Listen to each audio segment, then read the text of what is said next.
नमस्कार, मी शुभम नाकोड आणि मी लाईव्ह याच्यासाठी आलोय की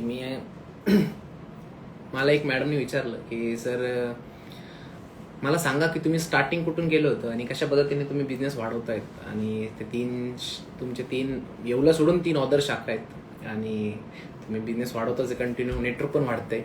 सो कशा पद्धतीने तुमचा प्रवास राहिलाय.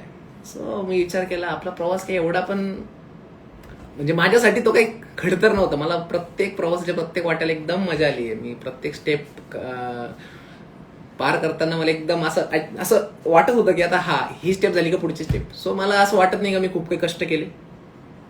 पहिली गोष्ट, जसं म्हणतात लोक की हार्डवर्कच सर्व काही असतं, म्हणजे जे पण काही तुम्हाला भरवलं जातं की बाबा हार्डवर्क करा त्याशिवाय पर्याय वगैरे. हार्डवर्क माझ्या हिशोबाने हार्डवर्क नसतं ते, त्याला तुमचं प्रेम पाहिजे. म्हणजे तुम्हाला वाटतं काहीतरी पाहिजे, त्याच्या मागे मोटिवेशन पाहिजे तरच. आणि मोटिवेशन हे सगळ्यात भारी मोटिवेशन असतं अपमान. आपला अपमान कुठे झाला ना तर त्याला असं मनात ठेवा, लगे रिॲक्ट करून त्याला वाया नका घालू. मी याच्यासाठी आलोय की तुम्ही डेली लाईफमध्ये भरपूर गोष्टी फेस करत असतात. सासूने टोकणं मारला किंवा नातेवाईकांनी काय बोललं तर भरपूर गोष्ट तुमच्या आयुष्यात अपोज मध्ये घडतं तुमच्या, की दुःख होतं तुम्हाला त्या गोष्टीचं. पण त्याला दुःख नाही समजू, तुम्ही अपॉर्च्युनिटी समजा आणि त्याला मोटिवेशन समजा की बाबा आपली लायकी कोणीतरी दाखवली आपल्याला, तर आपल्याला काहीतरी बनायचं. म्हणजे माझ्यासाठी असो नाही तर नसो, पण मला काहीतरी बनायचं. मला कळलंय आज की माझी लायकी काढली समोरच्यानी, त्याच्यापेक्षा कमी म्हणून काढली. त्याला रिॲक्ट करू नका तुम्ही. म्हणजे असं तुम्ही त्याला दुश्मन समजू नका की बाबा तू माझी लायकी कशी काढली. होऊ द्या, दुःख होऊ द्या तुम्हाला. त्या दुःखालाच तुम्ही हळूहळू मोटिवेशन, म्हणजे ते एक पेट्रोल आहे. ते जर का चांगल्या पद्धतीने तुम्हाला यूज करता आला पेट्रोलचा, गाडी मस्त पडेल. आणि ते यूज करणंच भरपूर लोकांना जमत नाही. ते काय करतात, तिथल्या तिथंच कोणापुढं तरी रडतात आणि त्यांचं दुःख काढून टाकतात. सो मोटिवेशन तिथंच संपतं. माझ्या आयुष्याचा पार्ट असा आहे की मला माझी लायकी वाढायची होती. जसं सुलतान पिक्चर मध्ये बघा, तो सलमान खान जातो तिथे, मला कुस्ती लढायची, तो म्हणतो कर पाएगा, तो जातो पहिल्याच्यात पडतो आणि मग सगळ्या हसायला लागतं. तो म्हणतो आज इसलिए खेळला था की मेरी अवकात पता चल सके. तो मुद्दा तोच आहे की तुम्हाला जर का कळलं ना की आपला अपमान झालाय ना, आता आपल्याला त्याला फेस करायचं. म्हणजे ह्या जगात सगळ्यात मोठं मोटिवेशन तेच आहे. आणि मी सांगेल तुम्हाला, बिझनेस करताना काहीतरी तुमच्याकडे मोटिवेशन असलं, कुठेतरी किंवा मला इथपर्यंत पोहोचायचंय, मला दाखवायचं जगाला की मी पण काहीतरी करू शकते, तर तुम्हाला ते मोटिवेशन मधून येतं. मग तुम्ही काम करायला तुम्ही कष्ट नाही समजत. जसं लोक बोलतात मी खूप हार्डवर्क केला, मी खूप गरीब परिस्थितीतून आलो, असं तसं, ते वंपगिरी. त्याच्यावर असं विश्वास नाही ठेवू. सगळेच जण गरीबातून येतात. सगळ्याच लोकांनी शून्यातून जग निर्माण केले. आणि मला असं वाटतं 1947 नंतर तर आपण सगळे शून्यच झालो होतो. आणि जवळजवळ बऱ्यापैकी लोकांनी शून्यातूनच जग निर्माण केले आणि जग अशाच पद्धतीने चालतं. सो त्याच्यात काही एवढं मोठी गोष्ट नाही का हा शून्यातून आला आणि मोठा गेला. पॉवर बदलत असते कंटिन्यू. काल म्हणजे 5-6 वर्षापूर्वी आमच्या येवल्यात जे शॉप टॉपला होते, आता आम्ही त्यांना कव्हर केलं 5 वर्षात. सो मला असं वाटतं की अशी कुठली गोष्ट नाही होऊ नाही शकत. फक्त एवढं डेडिकेशन पाहिजे तुम्हाला. डेडिकेशन पेक्षा हे जे मोठे मोठे शब्द आहे ना, डेडिकेशन वगैरे जे मोटिवेशनल स्पीकर सांगतात, एवढी काही गरज नाही पडत त्याची. फक्त एवढं तर तुम्हाला एक टार्गेट माहित पाहिजे की मला असं करायचं आणि करायचं. मग बाकीचं डोक्यात आलंच नाही पाहिजे. एकच टार्गेट ठेवलं. आता बऱ्यापैकी शिवसेना नेटवर्कमध्ये लेडीज आहे जे भरपूर त्यांनी लीडर्स जॉईन केले त्यांच्या अंडर आणि त्यांची मोठी टीम पण आहे. तर ती टीम कशामुळे का त्यांचं डेडिकेशन एकदम परफेक्ट आहे. ते एकदम जे पण गोष्ट करतात त्या शिवशाहीला धरून करतात. बाबा मला ऑर्डर आली लगेच स्टेटसला टाकतात का मला ही ऑर्डर मिळाली. म्हणजे सेल्फ मोटिवेशन आपण म्हणतो ना की बाबा स्वतःच्या कोणी जेव्हा पाठीवर थाप मारणार नसतं तेव्हा आपण स्वतः पाठीवर थाप मारून पुढे न्यायचं असतं. त्या पद्धतीने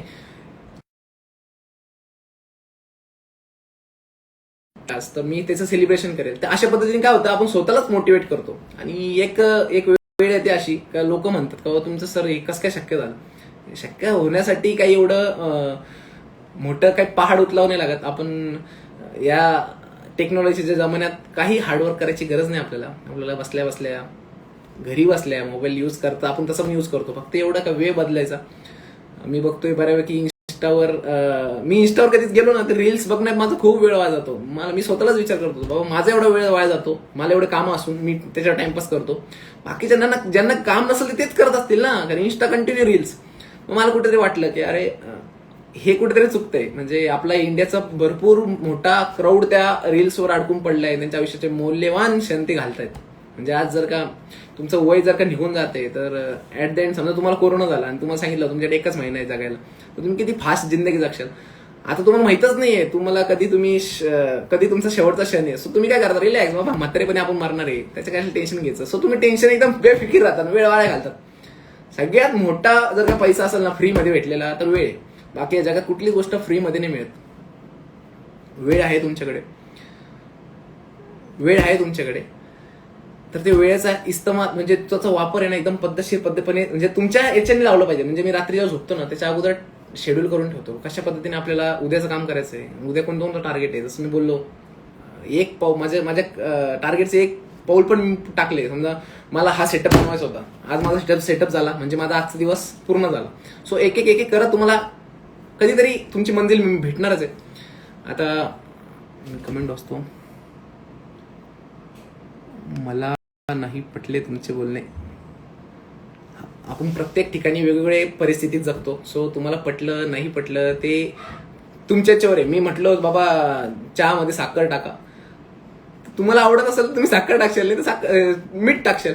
मुद्दा इतकाच आहे का प्रत्येकाच्या आवडीप्रमाणे परिस्थितीप्रमाणे तुम्हाला जगायचं असतं. सो ज्या ठिकाणी समजा मी म्हटलो की बाबा तुम्ही जर का सकाळी उठा, व्यायाम करा, आणि तुम्ही जर का आयटी मध्ये असाल, नाईट तुमची असेल, तर तुम्हाला ते शक्य नाही. सो तुमच्यासाठी माझं बोलणं चुकीचं असेल. म्हणजे प्रत्येक जण वेगवेगळ्या परिस्थितीत आहे. मी माझ्या बाबतीत सांगतोय, माझ्या लिडर्सना सांगतोय की तुम्ही जर का बिझनेस ऑनलाईन करत असाल तर तुमचा वेळ इन्स्टाचे रील्स बघण्यात किंवा कुठल्या काही फालतू टाइमपास करण्यापेक्षा तुमचं युट्यूबवर, तुमचं इन्स्टावर सगळे चॅनल्स ओपन करून ठेवा तुमचे स्वतःचे. त्याने काय होईल की आज ना उद्या त्याला पण लोक लाईक करतील, त्याला पण लोक रिस्पॉन्स देतील. मी बघतोय बऱ्यापैकी लोक म्हणजे त्यांना बोलता पण येत नाही, मला पण येत नाही तसं, पण ते पण व्हायरल होतात. आता मी पण झालेलंच आहे ना व्हायरल, मला ओळखतं भरपूर लोक. आता पण 10-11 लाईव्ह ऑनलाईन आहेत, बघतायत तुम्ही मला. मुद्दा काय, पण ती वेळ येण्यासाठी मला भरपूर मी याच्या अगोदर मी मेहनत घेतली. ती आता कुठेतरी फळ भेटतंय. आणि मेहनत म्हणजे मेहनतीला ऍज शब्द नका पकडू, मेहनत नसते ती एक टार्गेटची मजा असते. म्हणजे तो रस्ता असतो की तुम्हाला कशा पद्धतीने जायचंय. सो मी इथून जर का कोणत्या सिटीमध्ये गेलो तर मी असं नाही सांगू शकत मी खूप मेहनत घेऊन आलो. मी प्रत्येकाचे माझ्या रस्त्यात अडथळे आले किंवा जे गोष्टी आले मी त्याला पार करत आलो. तर आता बऱ्यापैकी मोटिवेशनल स्पीकर नंतर तुम्हाला हार्डवर्क करावं लागेल, हे करावं लागेल, त्याच्यात माणूस घाबरून जातो. आणि हार्डवर्क ते शब्दातच माणूस अडकून जातो किंवा हार्डवर्क करावं लागेल मगच आपण सक्सेस होईल. हार्डवर्क वगैरेची गरज नाही. तुम्ही एकदा टार्गेट ठेवलं ऑटोमॅटिक तुम्ही पळतात. आता जसं आपण गेम खेळतो पबजी, मला पण आवडतो तसं काय, पण आपलं जेव्हा कळतं बाबा वेळ वाया चालला तर कुठेतरी आपण पण नाही म्हटलं पाहिजे. भरपूर गोष्टी आहे की आपण त्याच्यात रमून जातो. सो भरपूर वेळ आपल्या आयुष्यातून निघून जातो. आणि मी आजचं सेशन त्याच्यासाठीच आहे की तुमचा वेळ आहे ना, वेळ म्हणजे हे मला कोणी सांगितलं होतं एकदा 8वी-9वीला असेल मी, आणि नुकतंच तेव्हा मोबाईल आला होता. तर मी असंच एकाचा मोठा कांड केला होता. तो कांड मी नंतर सविस्तर सांगेल. तर त्या कांडमध्ये मला जवळजवळ मोठा ऑफिसर भेटायला आले होते, सीआयडीचे वगैरे वरच्या लेवलचे होते. तर मला बघून ते असे शॉक झाले का साला तू कांड केला हा एवढा मोठा. मी एकदम गरीब तोंड करून, माझे वडील तर एकदम भोळे बावडे, सो त्यांना बघून ते म्हटले बाबा तुला मी काय ऍक्शन घेत नाही, पण हा मोबाईल तुझ्या हातात, त्याच्याने तू चांगलंही करू शकतो, त्याच्याने तू वाईटही करू शकतो. सो निर्णय तुझ्या हातात आहे, तुला काय करायचं तू कर. मला त्या दिवशी रिअलच झालं हा बाबा आपण जर का चुकीच्या गोष्टी जर का आपण निवडल्या त्या आपल्याच हातात आहे ना. चुकीच्या गोष्टी आपण निवडल्या, लोकांना त्रास द्यायचं ठरवलं तर बाबा कुठं ना कुठं आपल्याला ते कर्माचा नियम आहे, कुठं ना कुठं रिटर्न येणारच आहे. सो 9वी-10वीतच लहानच होतो मी तेव्हा. तर तेव्हा कुठेतरी मला वाटलं नाही बाबा आपल्याकडे टॅलेंट आहे, रिकामी उद्योग करायचं. म्हणजे एक शातीर ते नाही म्हणतं का आवल्या ती काहीतरी डोकं तुझं वेगळंच चालतं, तर त्या पद्धतीने आपलं डोकं आहे. तर मला नाही लोकांचं वाईट करण्यात लावायचं, मला काहीतरी चांगलं करायचं. सो ह्या गोष्टी प्रत्येकाच्या आयुष्यात येत राहतात. कधी तुम्ही तुमच्या स्वतःबद्दल डिप्रेशनमध्ये गेलात की चांगलं होत नाही माझ्या आयुष्यात, पण तो एक पार्ट असतो तुमचा. तुम्ही डाऊन जाऊन वर येऊ शकतात. तो फक्त तुम्ही फेस कसा करता त्याच्यावर आहे. भरपूर लोक म्हणजे आता 2 भाऊ आहे, त्यांचे वडील दारू पिऊनच वारले आणि काही करत पण नव्हते. आणि ते 2 मुलापैकी एक मुलगा एकदम मोठा सीए इंजिनियर होतो, एक्सवायजेड सक्सेसफुल होतो, आणि एक मुलगा एकदम त्याच्या पप्पासारखा दारुडाच होतो. तर मग दोघांचा इंटरव्ह्यू होतो की बाबा तुमचे वडील दारुडेच होते आणि तुम्ही एवढे सक्सेसफुल झाले. तर तो पहिला मुलगा म्हणतो माझ्या पप्पाला बघितलंय का. दुसऱ्याला पण तेच विचारतात का तू दारुडा कसा काय निघला, तुझा भाऊ एवढा, पण तो काय म्हणतो माझ्या पप्पांना बघितलंय का. सो तुमचा दृष्टिकोन आणि तुमचा निर्णय ते तुमच्या हातात असतं. एकाने ठरवलं की बाबा माझे पप्पा असे होते मला नाही तसं राहायचं, दुसऱ्याने ठरवलं माझे पप्पा पण तसे होते मी पण तसं राहील. इथं कोणाचेच कोणाचाच कंट्रोल कोणावरच नाहीये. म्हणजे तुम्ही म्हणत असाल की हा व्यक्ती माझ्या कंट्रोलमध्ये, असं कधीच नसतं. इथं जो तो प्रत्येक जण स्वतंत्र आहे आणि स्वतंत्र निर्णय घेतो. हे तुमचा निर्णय तुमच्या हातात असतो, तुमचं आयुष्य कुठं नेऊन ठेवण्यासाठी. ह्या सगळ्या गोष्टी जेव्हा तुम्हाला कळतात की हा आता आपल्याला व्यवस्थित, म्हणजे आपले जे लाईफचे म्हणजे रूल्स आहे, इथिक्स आहे, ते आपण बनवले, आपल्या लाईफचे प्रोटोकॉल बनवले की आपल्याला कशा पद्धतीने लाईफ जगायची, आपण स्वतःशी ठरवलं की मला जिमला जायचं, मला अशा पद्धतीने मेडिटेशन करायचं, मला अशा पद्धतीची लाईफ हवी आहे, आणि त्याला आपण वॉच करत गेलो एक अदर पर्सन सारखं की तू आज करतोय का, तू आज जिमला गेलता का, तू आज मेडिटेशन केलं का, तर त्या गोष्टी ना सोप्या होत जातात.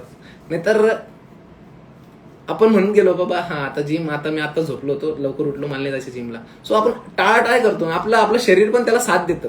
पहिली गोष्ट तुमच्या माइंडमध्ये आलं पाहिजे काहीतरी आपल्याला करायचंय, आणि सक्सेस होण्यासाठी, सक्सेस ऍक्च्युली हा शब्द टेम्पररी असतो. एका दिवसासाठी माणूस सक्सेस होऊ शकतो आणि लाईफ टाइम साठी पण सक्सेस होऊ शकतो. ह्या टेम्पररी आहे. म्हणजे माझा जर काच व्हिडिओ व्हायरल झाला तर मी सक्सेस आहे असं म्हणता नाही येणार, कारण की उद्या इंस्टाग्राम मला काढू शकतं, त्याच्या हातात सगळं. सो सांगत तात्पर्य असं की तुमचा वेळ वाया नका घालू. तुम्ही जर का तुमच्याकडे मोबाईल आहे, तुमच्याकडे जर इंटरनेट बॅलन्स मारायला पैसे आहे, तर स्वाजिक आहे तुम्ही चांगले पैसेवाले येतात आणि तुम्ही त्याचा उपयोग चांगल्यासाठीही करू शकतात. सांगेल इतकंच का शिवशाही मी जेव्हा सुरू केली होती तेव्हा माझा उद्देश इतकाच होता की माझ्यासोबत मी भरपूर लोकांचं पोट भरेल, आणि ते कळत ना कळत सत्यात पण उतरलं. आणि तुम्हाला पण ते सांगेल की तुम्ही पण असा मोठ्या मनाने विचार करा की माझ्याकडून मी काहीतरी चांगलं गोष्ट घडली पाहिजे. म्हणजे प्रत्येक जण इथं चांगल्याच विचाराने येतो. कोणाला असं वाटत नाही की माझ्याकडून वाईट घडावं किंवा मी व्हिलन असावं कोणाच्या नजरेत. सगळेजण चांगले करतच येतो. मुद्दा असा आहे फक्त की ते जमत नाही कशा पद्धतीने केलं पाहिजे ते. सो योग्य गायडन्स तुम्हाला मिळाला, योग्य गुरु मानलं तुम्ही कोणाला. भरपूर लोक असतात की एखाद्या फोटोलाच पुजत बसतात. त्या फोटोमधला व्यक्ती काय विचार करायचा त्याशी काही घेणं देणं नसतं कोणाला. सो मला ती गोष्ट कुठेतरी चुकीची वाटते. म्हणून मी ना म्हणजे जेव्हा कोणाला पुजतं, बाबा तू त्याचे विचार घेतले का. समजा तुम्ही कृष्णाचं भक्त आहे किंवा तुम्ही महादेवचे भक्त आहे, महादेव कसे होते, कृष्ण कसे होते. कृष्ण लहानपणी चोऱ्या करताना, खोड्या करताना सगळे कांड आहे, पण मोठ्यापणी आहे का कृष्णाचे काही कांड. मग ते कशा पद्धतीने जगले. आपले महान शिवाजी महाराज कशा पद्धतीचं त्यांचं आयुष्य होतं, बाजीराव पेशव्यांचं कशा पद्धतीचं आयुष्य होतं. हे सगळ्या गोष्टींना तुम्ही अभ्यास करत नाही आणि त्यांच्या फोटोंनाच पुजत असतात. अरे असं नसतं, फक्त फोटो पुजणं बाकी नसतं.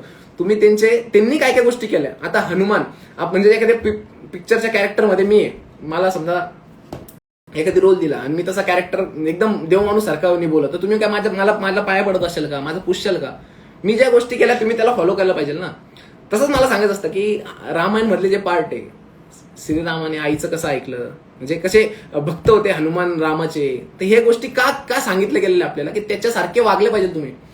ह्या गोष्टी कळत नाही, त्यामुळे कुठेतरी आपण भरकटले जातो. आणि बऱ्यापैकी गोष्टी मी बघतो, मी लोक इतके टाइम वेस्ट करतात फालतू गोष्टी करण्यात.